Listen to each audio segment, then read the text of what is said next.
So in this session, we're going to cover a few key areas. So we'll start by laying the groundwork, if you like, by looking at the FCA statutory aims, the powers that they have, and both of those fall under the Financial Services and Markets Act 2000, or FSMA for short.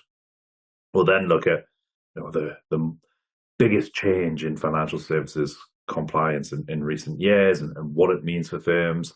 And that's, of course, the consumer duty.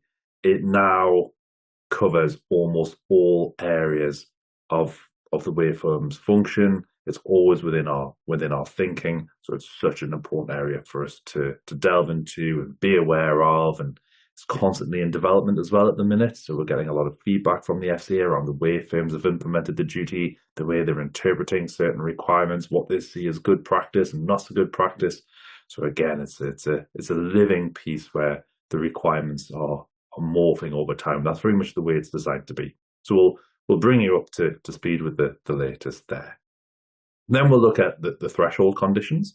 If you don't adhere to certain rules, then you can't be regulated by the FCA, which means you lose your authorization and can't undertake a regulated activity. It would be a criminal offence to do so in those situations. So we'll look at what those threshold conditions are.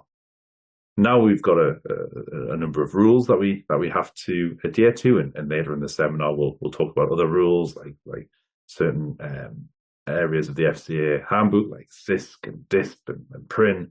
But you've got the rules that you need to follow, and you've got the framework which keep certain individuals within your firm accountable for making sure that you adhere to those rules, and that's the SM&CR requirements as senior managers and certification regime. So we'll look at that.